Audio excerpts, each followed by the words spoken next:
dirahmati Allah, mari kembali sepenuh hati kita menyampaikan puji dan syukur kepada Allah Subhanahu wa Ta'ala, di mana pada pagi hari ini semata hanya atas izin dan rahmat Allah juala.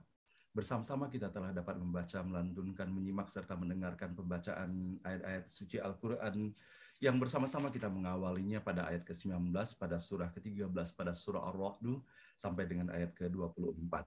Mudah-mudahan atas segala kesabaran, perjuangan, dan ikhtiar kita mulai dari menyiapkan diri dan melaksanakan pembacaan ayat-ayat suci Al-Quran ini, semoga Allah Subhanahu wa Ta'ala semakin membukakan pintu rahmat, barakah, maghfirah, dan hidayahnya untuk kita semuanya.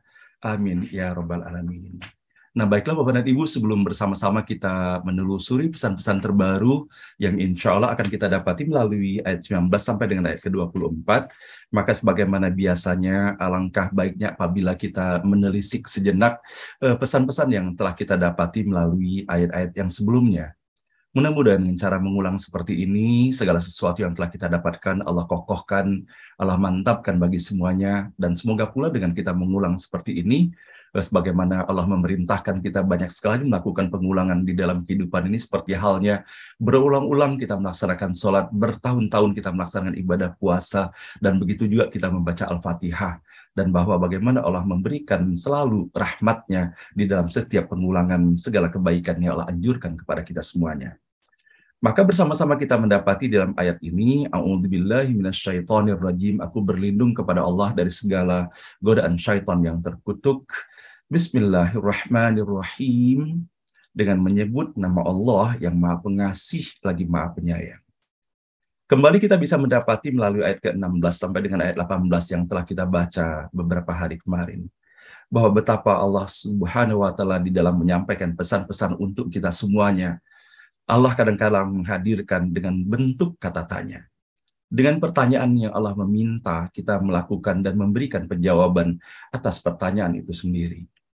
Tentunya pertanyaan-pertanyaan yang disampaikan oleh Allah di dalam Al-Quran ini melalui setiap ayat-ayatnya bukanlah pertanyaan yang hanya menghadirkan jawaban-jawaban intelektualitas semata, namun sesungguhnya melalui perenungan dengan mengkombinasikan, dengan mengoptimalkan seluruh potensi yang Allah miliki pada kita semuanya, maka semoga kita bisa menghadirkan jawaban secara hakiki, jawaban yang dilandasi dengan nilai-nilai keimanan dan ketakwaan kita kepada Allah Subhanahu wa Ta'ala. Sebagaimana kita dapati bahwa sejak awal daripada surah Ar-Ra'd, Allah telah menghamparkan kepada kita semuanya segala bentuk kekuasaan dan penciptaan Allah di alam semesta ini. Dan sebagaimana Allah telah menyampaikan kepada kita semuanya, terutama melalui apa yang kita dapati dalam surah Ali Imran, dalam ayat ke-190, bahwa Allah menciptakan semuanya itu hanyalah merupakan tanda-tanda agar kita mampu mempelajari, menelisik, dan mentadaburinya, sampai dengan kemudian menghantarkan sebuah keyakinan kepada kita semuanya bahwa tidak hadir segala sesuatu tersebut, melainkan hanya Allah lah yang telah menciptakannya. Sampai dengan keluar pernyataan dari setiap diri kita, Rabbana ma khalaqta hadza batila, bahwa tidak ada satu celah pun kesia-siaan yang Allah hadirkan di muka bumi ini, melainkan di dalamnya terdapat tanda-tanda bagi orang yang berpikir itu. Dan kemudian Allah Subhanahu wa Ta'ala kita dapati pula bahwa di dalam ayat-ayat yang sebelumnya, bahwa bagaimana Allah selalu mengambil perumpamaan-perumpamaan di dalam Allah menjelaskan. Dan bukankah kita bisa mendapati ketika di dalam kita menjelaskan segala sesuatu dan kemudian kita menggunakan perumpamaan, maka potensi untuk kita mendapati penjelasan yang seluas-luasnya adalah melalui perumpamaan-perumpamaan itu. Bagaimana kita dapati bahwa di dalam ayat ke-17, 18 yang telah sama-sama kita baca kemarin, Allah memberikan perumpamaan seperti halnya dalam bentuk buih-buih itu. Bukankah kita sangat familiar sekali dengan buih, kehadiran buih itu? Buih tidak hanya kita dapati di lautan ataupun di sungai pada arus air yang deras. Pada air terjun misalnya kita bisa mendapati buih yang banyak. Namun Allah hadirkan pula bahwa buih itu pun bisa hadir pula ketika kita bisa mendapati bagaimana seorang perajin emas misalnya di dalam menyepuh emas itu untuk mendapatkan emas yang murni, maka digunakanlah panas yang sangat tinggi. Dan kemudian akan bisa melihat bahwa buih-buih dan kotoran pun akan muncul dan melekat pada buih itu sendiri, sehingga kita bisa mendapati kemurnian daripada emas itu sendiri. Maka sesungguhnya setiap ujian Allah berikan kepada kita semuanya, boleh jadi kita merasa panas karenanya, atau merasa tidak nyaman karenanya. Namun kalau seandainya kita meyakini sepenuh hati bahwa ujian yang Allah berikan kepada kita semuanya dalam rangka penyucian jiwa kita semuanya, maka sepatutnya kita terus bersabar dan beristiqomah dan bahkan bersyukur kepada Allah. Dengan Allah hadirkan ujian-ujian itu adalah kesempatan bagi kita semuanya untuk meningkatkan kualitas iman dan takwa kita kepada Allah Subhanahu wa Ta'ala. Nah, baiklah Bapak dan Ibu, mudah-mudahan Allah merahmati, memberkahi kita semuanya. Dan semoga melalui apa yang kita dapati, Allah berikan kemudahan pula pada pagi hari ini untuk kita menelusuri pesan terakhir yang kita dapati pada pagi hari ini melalui ayat ke-19 sampai dengan ayat ke-24. A'udzubillahi minasyaitonirrajim. Bismillahirrahmanirrahim. Ayat ke-19. Afaman ya'lamu annama unzila ilaika mir rabbikal haqqu kaman huwa a'ma. Adakah yang mengetahui bahwa apa yang diturunkan kepadamu dari Tuhanmu adalah kebenaran, sama seperti orang yang buta? Innama yatadzakkaru ulul albab. Hanya orang yang arif yang dapat menerima peringatan. Ayat ke-20. Alladzina yufuna bi ahdillahi wa la yanqudunal mitsaq. Yaitu mereka yang menepati janji Allah dan tidak merusak perjanjian. Ayat ke-21. Walladzina yasiluna ma amarallahu bihi ayyusala wa yahshauna rabbahum wa yakhafuna su'al hisab. Dan mereka yang menghubungkan apa yang diperintahkan Allah supaya dipelihara hubungannya dan takut kepada Tuhan serta takut akan perhitungan yang buruk. Ayat ke-22. Walladzina sabaru ibtigha'a wajhi rabbihim. Dan mereka yang tabah dan sabar mengharapkan keridhaan Allah. Wa aqamus salata wa anfaqu mimma razaqnahum sirra wa alaniyatan wa yadra'una bil hasanati sayyi'ah. Ulaika lahum uqbad dar. Mereka mendirikan salat dan menafkahkan sebagian rezeki yang kami berikan kepada mereka secara rahasia atau secara terbuka, serta menolak kejahatan dengan kebaikan. Merekalah yang akhirnya mencapai tempat kediaman yang baik. Ayat ke-23. Jannatu adni yadkhulunaha wa man salaha min abaihim wa azwajihim wa dzurriyyatihim wal malaikatu yadkhuluna alaihim min kulli bab. Taman-taman bahagia yang abadi akan mereka masuki bersama orang-orang yang saleh. Dari leluhur-leluhur mereka, pasangan-pasangan, dan keturunan mereka. Dan para malaikat pun memasukinya dari setiap gerbang dengan mengucapkan salam. Ayat terakhir. Salamun alaikum bima sabartum fa ni'ma uqbad dar. Salam sejahtera kepadamu atas ketabahan dan kesabaranmu. Alangkah nikmat akhirnya mencapai tempat kediaman yang baik. Shadaqallahul azim, maha benar dan maha agung Allah dengan segala firman-Nya. Nah, Ibu dan Bapak yang dirahmati Allah, betapa menyejukkan ketika kita mendapati ayat-ayat yang kita baca dan kita dapati pada pagi hari ini. Dan betapa Allah menginginkan agar kita mendapatinya sepenuh hati. Kembali kita bisa mendapati di awal ayat ini Allah menyampaikan afama ya'lamu. Adakah yang mengetahui bahwa betapa sesungguhnya kalau saat kita memberikan jawaban atas pertanyaan ini, maka sepatutnya jawaban itu akan menghujam ke dalam dada kita, mengalir dalam seluruh sanubari kita semuanya. Allah selalu membandingkan dan Allah selalu memberikan perumpamaan dengan membandingkan antara satu dengan yang lain. Sebagaimana beberapa hari yang lalu kita telah mendapati bahwa Bagaimana Allah telah mempertanyakan kepada kita dengan kata yastawi. Apakah sama antara orang yang melihat dengan orang yang buta itu? Apakah sama antara orang yang mendapatkan petunjuk dengan orang yang disesatkan? Maka Allah meminta jawaban secara hakiki dari kita semuanya. Apakah kita menyamakan bahwa apa yang diturunkan oleh Allah kepada kita semuanya adalah merupakan suatu kebenaran? Ataukah kita menganggap jawaban yang kita dapat di atas pertanyaan ini sama dengan jawaban yang diberikan oleh orang yang buta? Tentunya kita memohon kepada Allah Subhanahu wa Ta'ala untuk dihindarkan dari kebutaan hati nurani kita semuanya.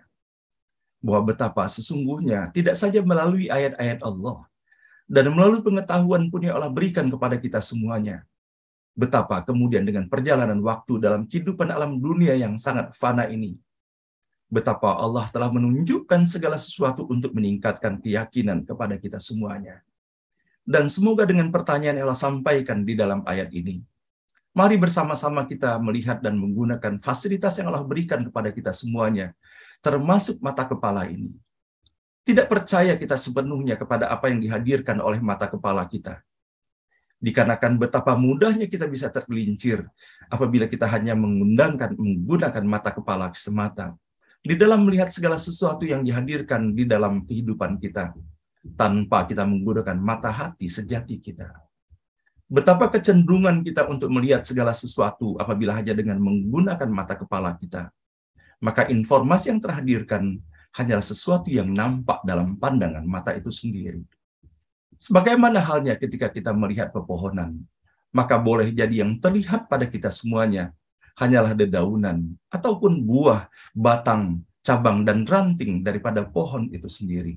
Namun tidak sanggup mata batin kita, mata kepala kita untuk melihat bahwa bagaimana pohon itu bisa tegak berdiri kalau tidak ada akar di dalamnya.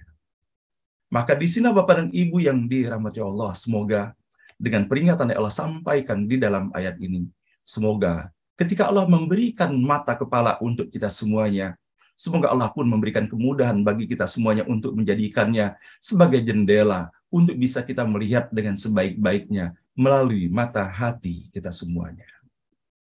Dan kembali kita bisa mendapati Bapak dan Ibu yang dirahmati Allah bahwa melalui ayat ini, bahwa mereka yang hanya mengetahui bahwa segala sesuatu yang diturunkan oleh Allah kepada Nabi Muhammad SAW dan begitu pun kepada Nabi dan Rasul yang lainnya adalah merupakan kebenaran yang hakiki, hanyalah mereka-mereka yang ulil albab, hanyalah mereka-mereka yang mau menerima peringatan itu, dan hanyalah orang-orang yang arif dan orang-orang yang berfikir. Maka mengingatkan kembali ketika kita pertama kali membaca atas apa yang Allah sajikan dalam surah Ali Imran dalam ayat ke-190. Inna fi khalqis samawati wal ardi wahtilafil laili wan nahar la ayatil liulil albab. Maka siapakah ulil albab itu adalah alladzina yadhkurunallaha qiyaman wa qu'udan wa 'ala junubihim wa yatafakkaruna fi khalqis samawati wal ardh. Adalah orang-orang yang selalu melakukan olah zikir dan olah fikir di dalam kehidupannya. Senantiasa berzikir, ingat kepada Allah Subhanahu wa Ta'ala, dan menjadikan Allah hanya semata-mata sebagai pusat orientasi dan motivasi kehidupan kita. Seraya memikirkan segala sesuatu yang telah Allah ciptakan ini untuk menghantarkan pengakuan kita bahwa betapa maha berkuasanya Allah, betapa maha penciptanya Allah, dan bahwa betapa maha mengaturnya Allah Subhanahu wa Ta'ala terhadap segala kehidupan di muka bumi ini, dan termasuk pula kehidupan kita sendiri. Maka ketika kita bisa mendapati dalam Al-Quran ini bahwa tidak cukup kita hanya dengan membaca satu ayat, tidak cukup kita hanya berkonsentrasi pada satu surah, tetapi kita harus menelusuri setiap pesan yang terdapat dalam ayat dan surah di dalam Al-Quran ini. Betapa kita bisa mendapati dalam ayat yang kita baca di pagi hari ini, bagaimana sesungguhnya olah fikir dan olah zikir itu sendiri. Allah hadirkan penjelasan untuk kita semuanya bahwa siapakah ulil albab itu?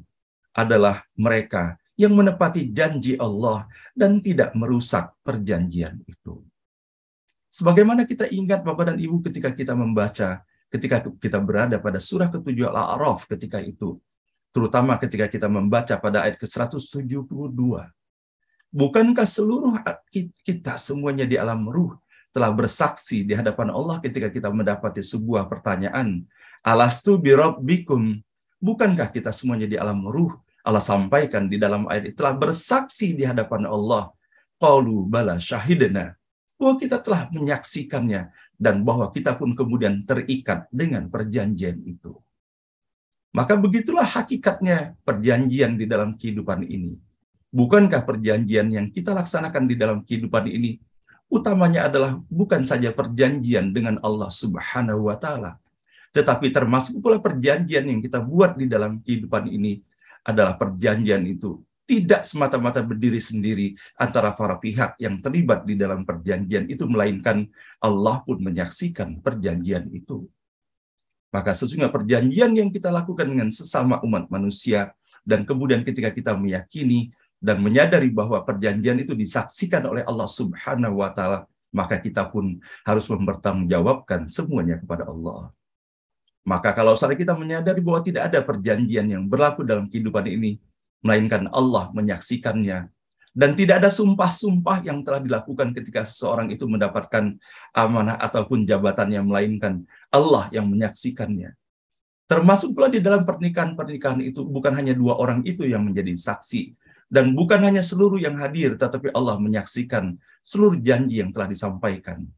Maka sesungguhnya ketika itu pun Allah Subhanahu wa taala menyaksikannya. Maka kalau kita menyadari bahwa Allah menyaksikannya dan Allah akan meminta pertanggungjawaban dari kita semuanya, maka sepatutnya kita berhati-hati dengan janji kita dan berupaya memohon pertolongan Allah Subhanahu wa taala agar kita tidak termasuk bagian daripada orang yang ingkar janji, tidak menepati janji, tetapi sebaliknya adalah orang yang menepati janji itu sendiri, agar kita terhindar dari kategori orang yang munafik itu. Bukankah Rasulullah SAW menyampaikan bahwa salah satu daripada ciri orang munafik adalah orang yang tidak menepati janjinya? Dan betapa kita bisa mendapati janji itu di dalam kacamata Allah, dalam pandangan Allah, begitu pentingnya di dalam kehidupan ini. Bukankah sesungguhnya ketika kita bisa menepati janji kita, maka sesungguhnya kemuliaan Allah hadirkan kepada kita, dikarenakan kepercayaan orang pun akan disematkan kepada kita semuanya. Maka sesungguhnya ketika kita tidak menepati janji, bukan orang lain sesungguhnya yang dirugikan, maka yang dirugikan pertama itu adalah diri kita sendiri dengan hilangnya kepercayaan dari orang-orang yang berada di seputar kita. Dan kemudian kita bisa mendapati pula bahwa bagaimana Allah menyampaikan kepada kita semuanya bahwa siapakah ulil albab itu adalah yang mereka yang menghubungkan apa yang telah diperintahkan oleh Allah supaya dipelihara hubungannya. Bukankah Allah Subhanahu wa taala menghadirkan hubungan pertama yang kita miliki dalam kehidupan ini adalah hubungan kita dengan orang tua kita. Hubungan kita dengan saudara-saudara kita, di mana Allah telah menghadirkan kita semuanya melalui rahim ibu kita. Dan begitu pun kita hubungan baik kita dengan para guru kita, dengan sahabat kita. Bukankah Allah Subhanahu wa taala menyampaikan innamal mu'minuna ikhwatun faslihu baina akhwaikum. Maka kewajiban setiap diri kita semuanya, Bapak Ibu sekalian, apabila kita ingin dimasukkan dalam kategori ulil albab, itu adalah kita harus berjuang sekuat tenaga, berupaya kita menyambungkan dan memperbaiki serta meningkatkan kualitas silaturahim kita semuanya. Dan kemudian di dalam ayat ini, bahwa ulil albab sejati adalah mereka yang takut akan perhitungan Allah Subhanahu wa taala. Takut apabila nanti dalam perhitungan, dalam hisab itu ternyata didapati hal-hal buruk di dalam kehidupan kita. Dan kemudian kita pun bisa mendapati bahwa bagaimana Allah ingin memberikan kebahagiaan, keistiqomahan dalam iman dan Islam bagi kita semuanya. Maka Allah menyampaikan bahwa yang termasuk dalam kategori ulil albab, orang arif itu adalah mereka yang tabah dan sabar dan mengharapkan keridhaan Allah. Mereka terus mendirikan sholat, kemudian menafkahkan sebagian rezeki yang Allah berikan kepada mereka. Kemudian mereka secara rahasia ataupun secara terbuka, mereka menerima rezeki itu. Dan kemudian pun mereka menyampaikan, menolak kejahatan dengan kebaikan. Bukankah Allah Subhanahu wa taala memerintahkan kepada kita semuanya, idfa' billati hiya ahsan, bahwa kita harus menolak segala keburukan itu, namun dengan cara yang baik pula. Sebagaimana Rasulullah SAW pun menyampaikan dan mengingatkan kepada kita semuanya dalam bersilaturahim, Silaturahim hakiki yang sejati itu bukan hanya kita berbuat baik kepada orang yang berbuat baik kepada kita, namun silaturahim yang sangat tinggi nilainya di hadapan Allah adalah ketika kita terus berupaya berjuang menyambungkan silaturahim meskipun terhadap orang yang menyakiti hati kita atau boleh jadi orang-orang yang berbuat tidak baik kepada kita semuanya.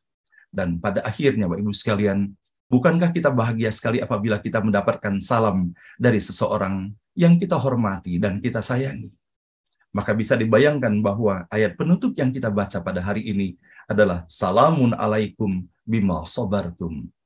Maka kita pun berharap dan berdoa kepada Allah Subhanahu wa taala semoga kita pun menjadi bagian dari hamba-hamba Allah yang terpilih untuk mendapatkan limpahan rahmat, barakah dan ridhonya.